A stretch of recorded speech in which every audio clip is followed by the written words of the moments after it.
Aquí comienza Hijos de Punta con Raúl Coe. Bienvenidos.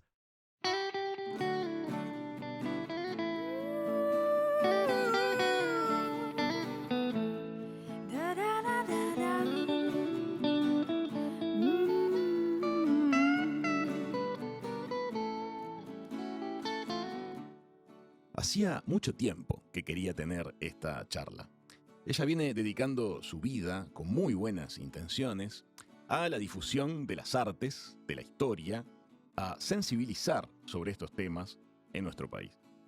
Desde la radio, en conferencias, en la prensa, siempre la noto atenta a celebrar lo que vamos haciendo bien y a levantar banderas amarillas cuando detecta algún aspecto en el que siente que nos estamos alejando de lo deseable. No se las calla ella. Y yo la admiro mucho por eso. ¿Cómo estás, Emma? ¿Qué tal, Raúl? Encantada de estar acá. Emma es Emma Sanguinetti. Ella es gestora cultural, crítica de arte, docente en historia del arte, abogada, columnista. Emma, gracias por estar un ratito en Hijos de Punta. Un placer. Tú y yo compartimos algo por instituciones educativas, por los perfiles familiares. Yo creo que somos producto de una formación laica, republicana, democrática y que celebra cuando se igualan oportunidades. También un poco meritocrática, buscadores de la excelencia. ¿Cómo se te fueron activando a vos tus curiosidades? Sí, es así. Yo creo que nací curiosa. Nací queriendo constantemente preguntar, experimentar, saber, ¿no? Y yo creo que de algún modo fue la curiosidad la que me planteó de entrada, me marcó la cancha, digámosle, ¿no? Y bueno, y a partir de allí, aquello que de algún modo termina siendo una forma de ser, ¿no? Se te va incorporando a esa personalidad y así es que terminé desarrollando tanta cantidad inmensa de actividades que, bueno, que son todas muy disímiles en realidad, ¿no? Porque cada una tiene su propio lenguaje. No es lo mismo el periodismo escrito que el periodismo radial, que dar de repente una conferencia o que dar un curso a lo largo de todo un año, ¿no? Son formas distintas, todas ellas, de comunicar, de encontrarme con el otro, ¿no? Que es básicamente mi línea de trabajo, ¿no? Lo que yo busco es despertar esa misma curiosidad que yo tuve desde siempre en los otros, obviamente en el mundo del arte, ¿no? Y de la cultura. ¿Qué papel sentís que jugó tu familia en estimularte las curiosidades? ¿Y qué papel sentís que jugaron los medios de comunicación de tu niñez, de tu adolescencia, en activar curiosidades? Bueno, mi familia, por supuesto, creo que como en todos, ¿no? Tuvo un papel fundamental. Yo nací en una casa con muchos libros y con muchos cuadros.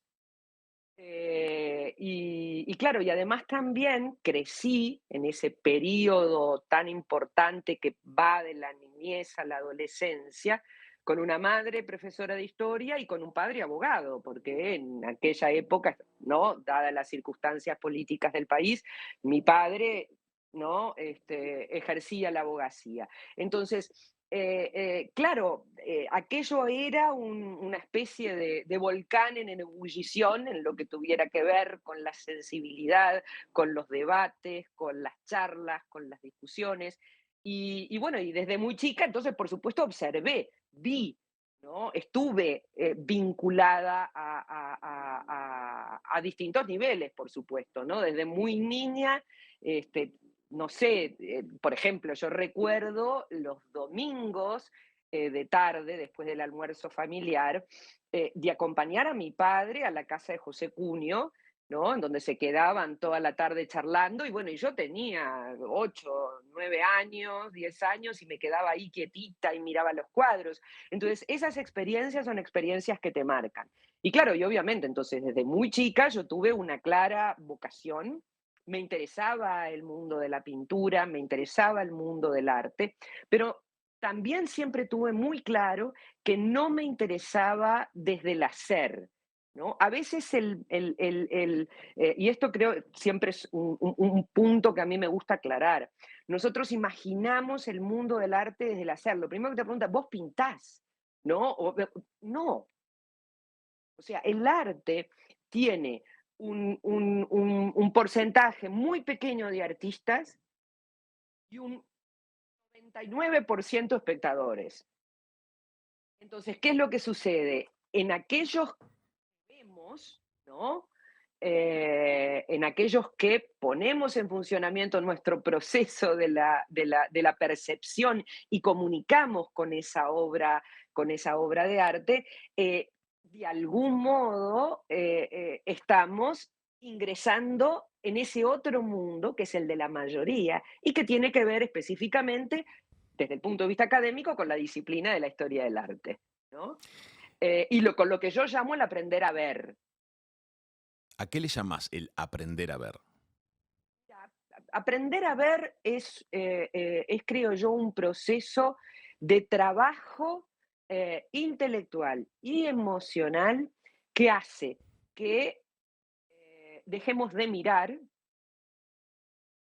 pasemos a ver, que es un nivel de profundidad distinto, ¿no? De algún modo mirar, eh, eh, eh, eh, todos los que tenemos el privilegio de la vista, lo Ujú, hacemos, ¿verdad? ujú. Pero ver implica un proceso de interpretación, de análisis, de profundidad. Y yo de algún modo siempre he sentido que en el Uruguay somos analfabetos visuales. ¿Por qué? Pues porque de algún modo en nuestra formación, ¿no? En nuestra formación no tenemos una paulatina introducción hacia el mundo de la imagen. Yo siempre, la imagen es un lenguaje. Lo Es un es. lenguaje, tiene sus verbos, tiene sus predicados, tiene sus artículos, tiene sus distintas formas de expresión. Ujú. Entonces, ¿qué es lo que sucede? Desde la escuela en adelante, nosotros obviamente tenemos el lenguaje oral y escrito, ¿no? Y después aprendemos las reglas en idioma español, después literatura y demás. Pero en lo visual eso no sucede. Y yo creo que ese es un problema grave, porque hoy vivimos en un mundo de imágenes. Hoy estamos saturados de imágenes. Y no saber ver implica que ya arrancaste el partido 2-0, Ujú. Entiendo ¿no? lo que decís. Ahora, esa activación de la sensibilidad que Mm, requiere poder tener una mirada más contemplativa hacia las artes, porque también está en mm, escuchar con sensibilidad la música. mm. Se construye alimentando nuestra psiquis, nuestra intelectualidad, con información, con datos, con experiencias. Eh, a veces siento que estamos en un mundo en el cual la información en principio está toda más accesible que nunca, pero Sí, pero falta hay el que hacer las complemento. preguntas. Faltan el responder las preguntas, falta el acumular toda esa información. Y no solo eso, porque a veces nos quedamos en la información, sino alimentar el espíritu crítico que implica necesariamente un análisis. Nosotros saltamos del titular a la opinión, sin escalas. Estoy de acuerdo contigo y es una de las cosas que especialmente te quiero preguntar. No me quiero olvidar de un aspecto que tiene que ver con el estímulo a las curiosidades que vienen por parte de los medios de comunicación. Vamos a volver a eso más adelante. Pero respecto de lo que decías recién, el salto desde el titular a la opinión. Me interesa tu punto de vista acerca de esa especie de mandato que se ha construido en tiempos bastante recientes, de la necesidad de tener que declarar nuestra postura, dar nuestra visión sobre los temas, sea que los temas se estén desarrollando, sea que todavía no tuvimos tiempo para madurarlo, averiguar suficiente o pensarlo, Sobre todo a los que estamos haciendo algo de comunicación se nos exige definir posición. ¿Cómo lo vivís? Sí, yo creo que ese es un conflicto que tiene que ver sobre todo con no saber asumir el no sé, por un lado. Por el otro lado, otro factor que creo también que es importante. La velocidad a la que vivimos hoy ha destruido un concepto fundamental, que es la idea de la temporalidad. Y en consecuencia, como todo es tan veloz, automáticamente obsoleto, dejamos de hacernos las preguntas, dejamos de interrogarnos. ¿Por qué? Porque es como bien tú decís, sucede algo, la opinión. Inmediato. Y automáticamente, como ese asunto se vuelve obsoleto, inmediatamente ya aparece otro. Entonces, destruimos la temporalidad.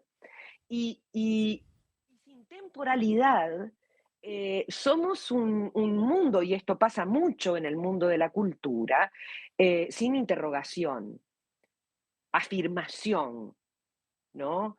Eh, por ejemplo, por llevar el tema, digo, porque esto sucede en todos los ámbitos, ¿no? Pero en los que a mí me competen, que tienen que ver básicamente con el mundo del arte y de la cultura. En estos momentos se está desarrollando la Bienal de Venecia, ¿verdad? Entonces yo miraba, obviamente el arte de bienal, como se le llama, es, ¿no? Una tendencia o una línea, ¿no? Generalmente muy efectista, bueno, y demás. Pero yo miraba de algún modo, ¿no? Lo que se presentaban en los distintos pabellones y me encontraba un poco con eso, con obras que son opinión. Hay algo más en lo Por- que estás diciendo. No solamente se nos pide fijar postura, sino que a veces si la postura que elegimos comunicar no es radical, es considerada tibia. Es Sí, decir, parece que tenés que hablar siempre desde un lugar de superioridad moral. exacto. Sí, sí, sí, coincido completamente contigo. Y ese es un problema serio. Nosotros nos estamos salteando en función de todo este caos, digámosle, ¿no? Procesos fundamentales, sobre todo procesos de análisis, ¿no? Entonces, es como si uno tenía que estar desde esta trinchera o desde esta otra trinchera, cuando, bueno, los momentos en los que ha florecido sobre todo el mundo de la cultura y el mundo de las ideas, en libertad, en crecimiento, ¿no? Es un mundo que evita estos antagonismos, estas dualidades maniqueas, ¿no? En definitiva. Si vamos a la historia, suele pasar que los grandes periodos de producción artística y cultural no coincidieron con periodos de visiones divisivas. Sí, claro, sí, sí, es Sí fueron así, periodos de repente los divisivos de cambios, periodos es de así, revolución, pero la sí, sí. producción artística intelectual no terminó de salir lo mejor en esos periodos.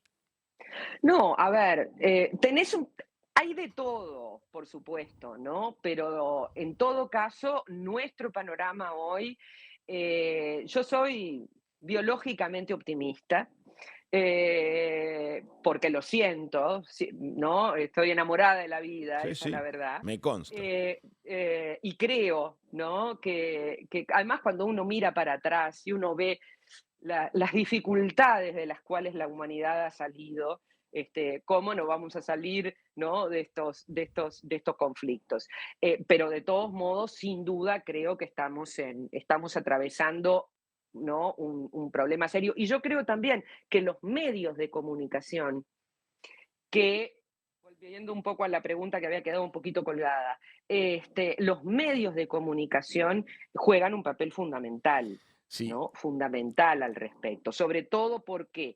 Pues porque hoy está esa especie de foro extraño, de tendencia patológica, que son las redes sociales. ujú. Sí, el tema de los medios me parece fascinante para conversarlo contigo. Eh, creo que nos tocó compartir niñez y adolescencia con una televisión abierta en nuestro país, con Mm, una penetración enorme. Y el otro día en una charla con amigos recordábamos algunos una serie de televisión que se llamaba Connections, que era una serie británica de un científico que se llamaba James Burke. sí, Dicho sea de paso, para los que les pueda interesar, sigue James Burke para adelante. Está viejito, pero está muy bien. Y la sí, serie sí. Connections también sigue en Curiosity Channel. Una serie que en la televisión abierta de Uruguay se emitía en horario central Absolutamente. y que llegaba a todo el país con un mensaje de contar la ciencia, la tecnología y los avances humanos como una cadena de inventos, esfuerzos, casualidades y eventos históricos que sucedían en distintas partes del mundo y se iban conectando. También Cosmos, la serie de Carl Sagan, supo La estar de en Carl televisión Sagan abierta. era la que estaba esperando que terminara. A mí, personalmente, Carl Sagan marcó mi vida. Bueno, y a mí Burke me marcó mi manera de pensar en cuanto a conectar elementos de distintas temáticas. Bueno, mi pregunta en ese sentido es, hoy veo televisión abierta y veo que hay un esfuerzo por lograr buenos productos de entretenimiento. Y se logran. Hay un Mm, esfuerzo realmente de mucha gente para lograr mm. buenos productos de entretenimiento que se alcanzan. Pero es parte de esa neutralidad que a nadie ofende.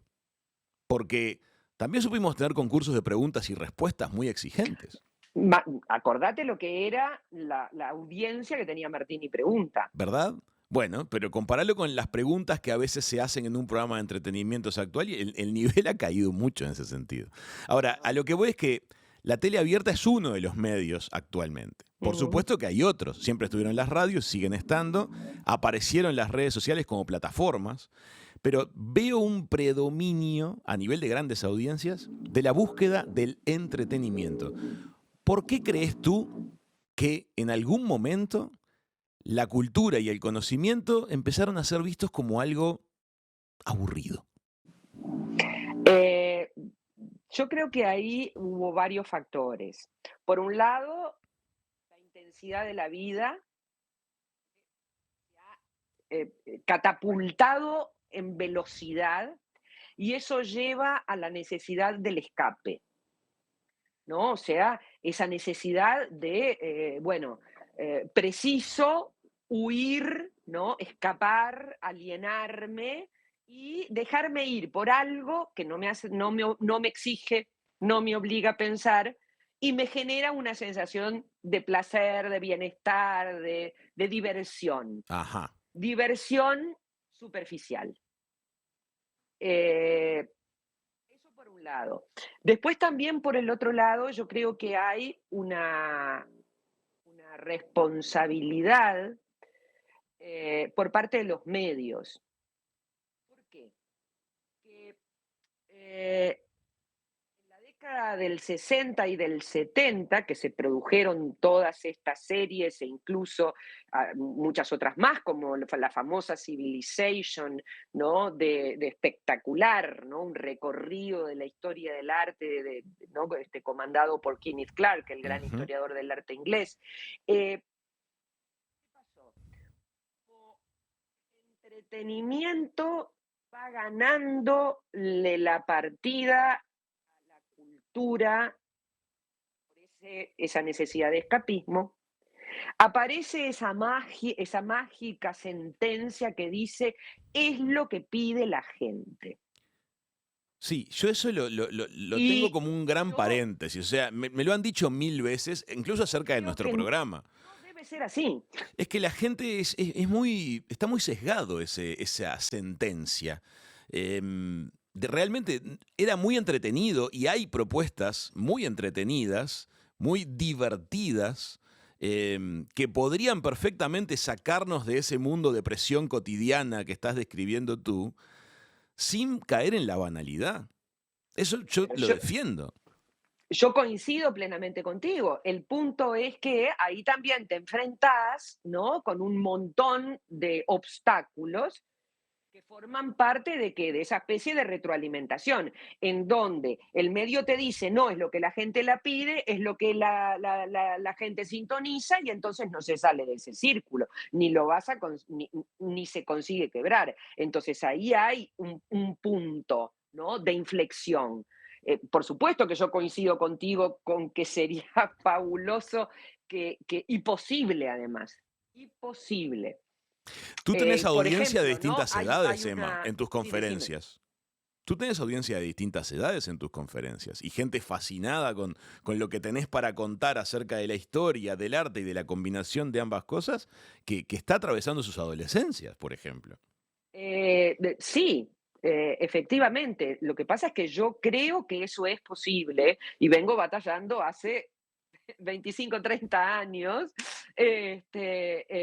para abrir espacios de comunicación, ¿no? O sea, yo me dedico básicamente, si yo tuviera que definir todo eso que vos decías al principio, yo soy una divulgadora. A Ujú, mí lo que me gusta es divulgar. ujú. ¿Por qué? Porque, a ver, hay gente acá en el Uruguay que sabe más que yo de arte. Gente, no sé, Ángel Kallenberg, el profesor Pelufo, Alicia Haber, o sea, hay un montón de gente que sabe muchísimo, pero ellos se dedican a producir dentro del mundo académico, ¿no? O sea, a lo que yo me dedico es a tratar de que esa gente que no tuvo, en cierta, mirado desde cierto punto de vista, la suerte de tener esa conexión desde la infancia, ¿no?, con este mundo, acercárselo, que no se lo pierdan. Entonces, la divulgación juega un papel fundamental. Carl Sagan, todos estos personajes, lo que hacen es divulgación, porque uno no va a pretender, no sé, entender la teoría de la relatividad, ni ahí. Pero sí despertar la curiosidad por algún tema. Esto lo hablamos hace pocos días con Diego Del Grossi aquí, que es una persona Ujú. que tiene la capacidad de brindar humor y entretenimiento, pero a la vez permanentemente ir tirando información, datos y disparadores. Sí, Entonces, sí, sí. parece algo, una estrategia muy interesante.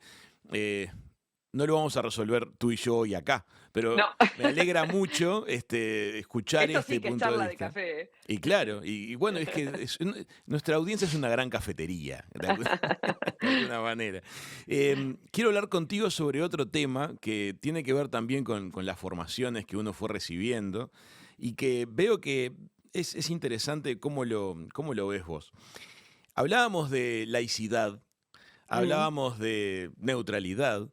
Hace no mucho tiempo tuvimos polémicas grandes en Uruguay acerca de este concepto cuando se puso sobre la mesa el tema de la neutralidad política en aspectos educativos.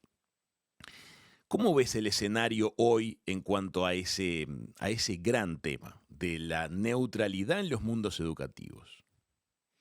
Eh, la neutralidad siempre es muy compleja y muy difícil de alcanzar, porque es, si se quiere, el caminar por, por el medio objetivo y racional. Y como Ujú, todos sabemos, alcanzar una objetividad siempre es algo muy difícil. ¿Por qué? Porque somos seres humanos, porque estamos constituidos y formados de una determinada manera y entonces no podemos evitar ser lo que somos. Ahora, la laicidad a veces es como que se malentiende, si se quiere, ¿no? Porque la laicidad no quiere decir necesariamente neutralidad. bien. La laicidad nos habla de un mundo plural. La laicidad nos habla de todas las voces, de la necesidad incluso de que todas esas voces estén.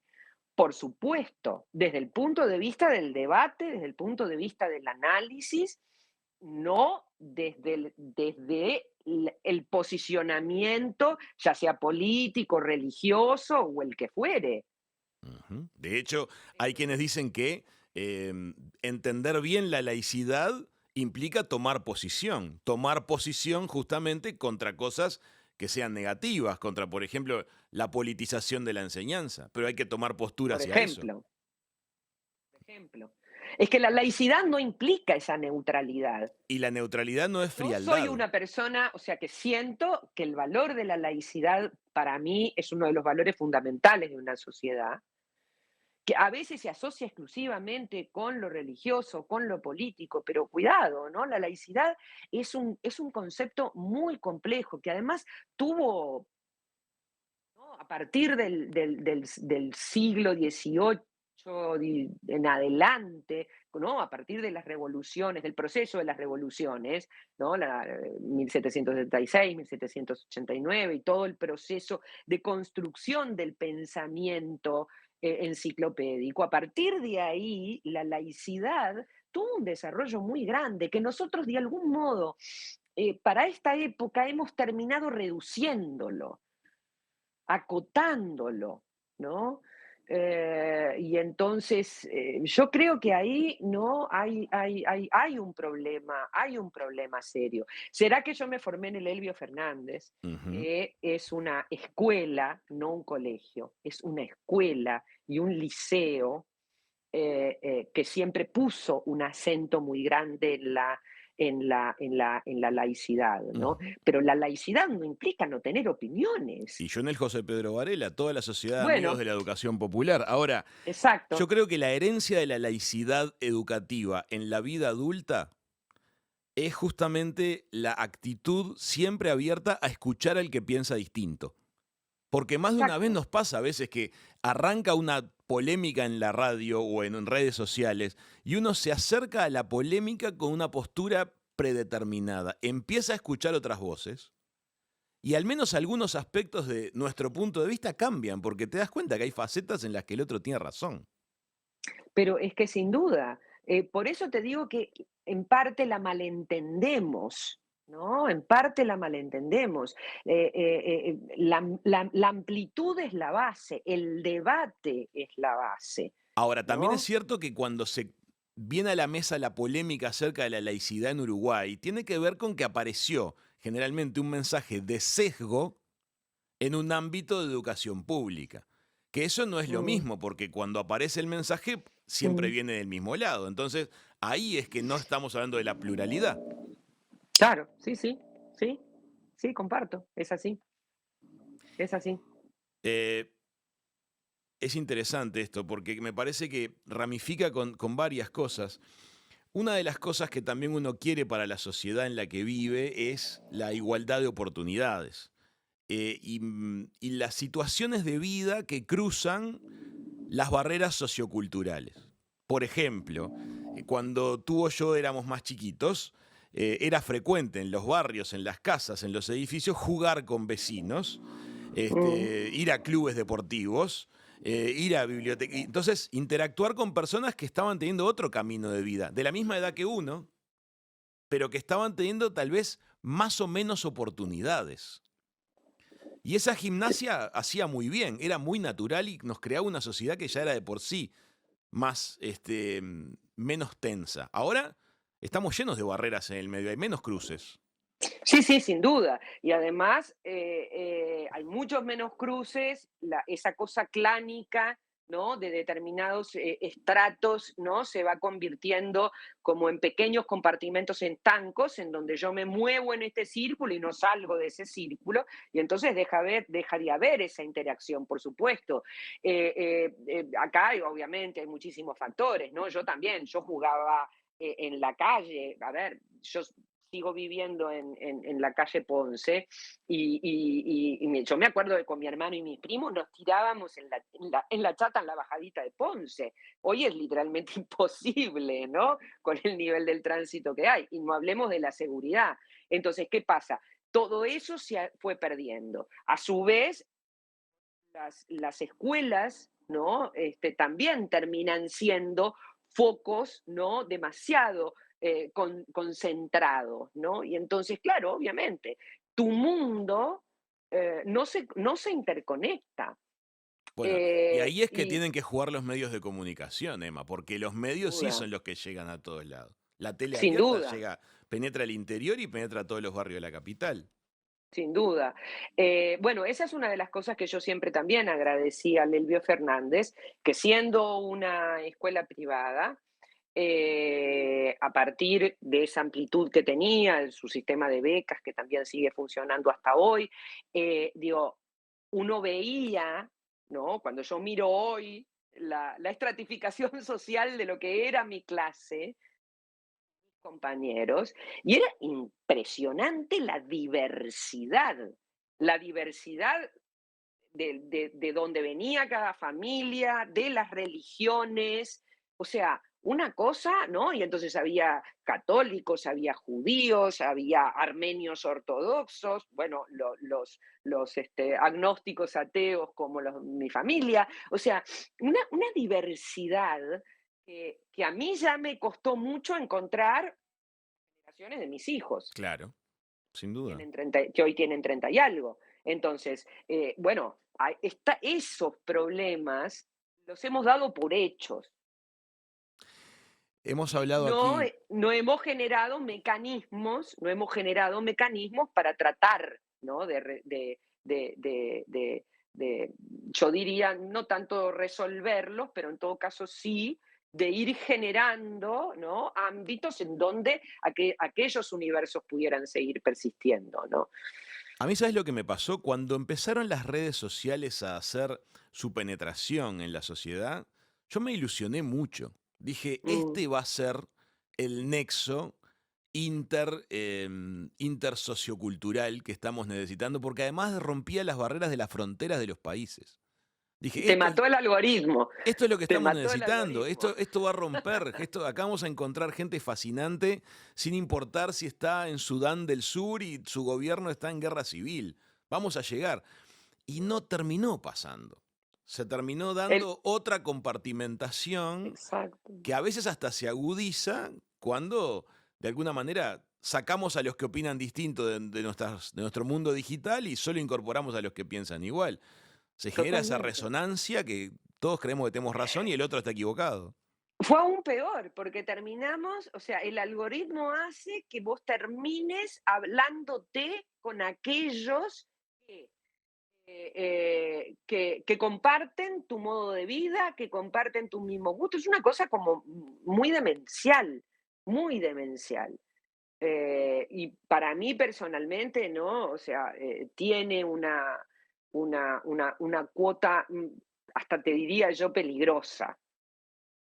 peligrosa, Ujú. por esa cosa anónima, ¿no? Que llega a tener el mundo de las redes sociales, y esa especie de impunidad para el todo, ¿no? Porque como podés ser anónimo y estar oculto, se dice cualquier cosa.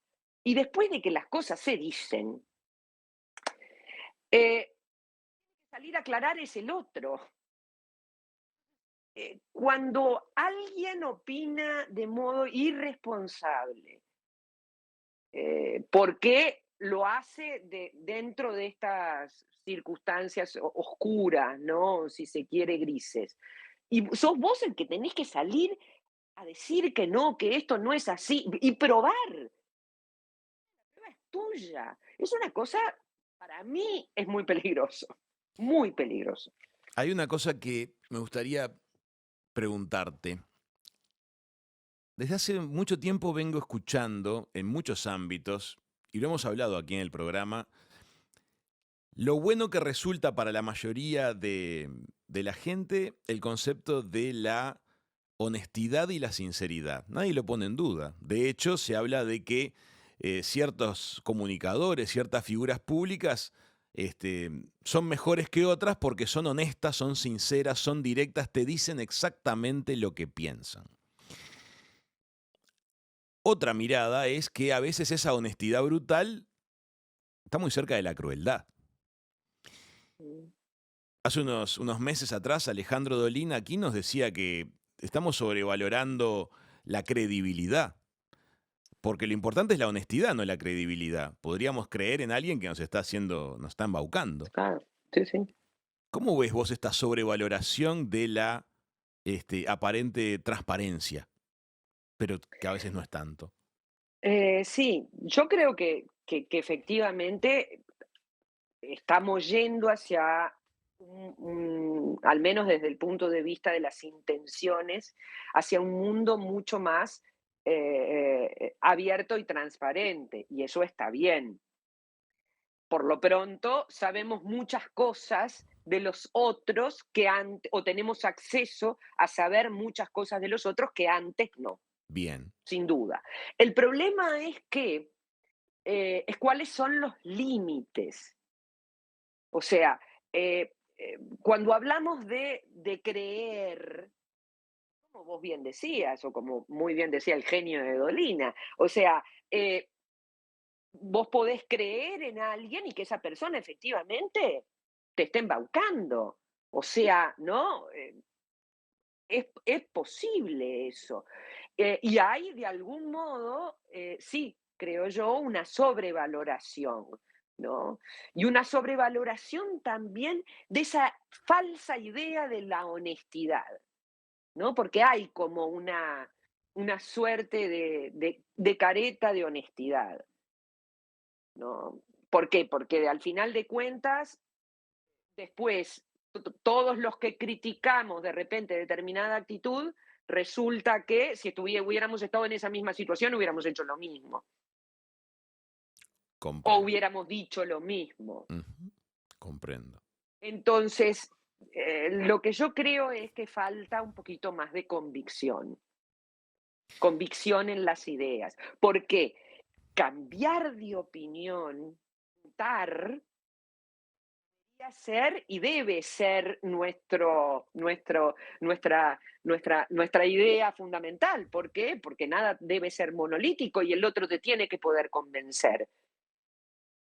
Pero, una cosa es eso y la otra, que implica obviamente, ¿no? Una gran honestidad, un acto de gran honestidad el decir esto y ahora creo esto, pero nos falta un poquito más de convicción. Sí.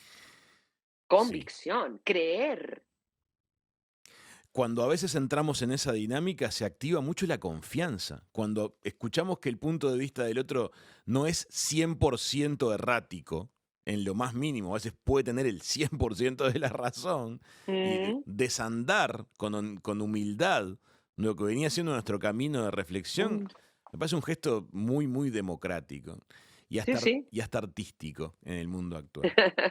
Estético, Tremendamente estético. estético. Amigas, amigos, seguro que quieren conocer más de Emma. Visiten emmasanguinetti.com.uy. Ella lleva ahí un blog, información, reseñas, comentarios, miradas. Una Sí, persona. hay conferencias enteras, incluso hay videos que pueden ver con charlas completas que me han dado los derechos para que la gente las pueda ver gratuitamente. Hay un montón de información. Están las columnas de la radio, están los artículos, las columnas en búsqueda, o sea, hay de todo. El gran archivo de Emma Sanguinetti es emmasanguinetti.com.uy. Ahí ves el lado bueno del mundo digital, la capacidad que tiene de Sin duda. acercarnos a estas maravillas que pueden ir hasta de mucho tiempo atrás y sin embargo siempre quedan ahí disponibles. En estos tiempos de tanta información está bueno hacer buenas preguntas. Emma, te quiero agradecer mucho este rato, esta charla. Ha sido un privilegio para mí. Un placer, muchísimas gracias, me sentí comodísima. Es muy divertido esto de hablar, ¿no? En abstracto y tratar de arreglar el mundo, que está bueno también de vez en cuando, Hay ¿no? que intentar planificarlo. Algún día lo haremos. Claro, Por lo pronto vamos planificando cómo lo arreglaremos. Emma, muchas gracias. hace bien. Hace muy Gracias bien. a ti, querido, gracias. Amigas, amigos, Emma Sanguinetti ha pasado por la mesa de Hijos de Punta.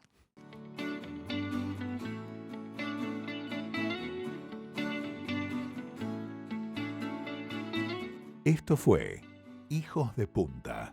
Raúl Coe, todos sus invitados y una muy buena charla. Los martes y los jueves a las 14 en Radio Mundo. ¡Viva la radio!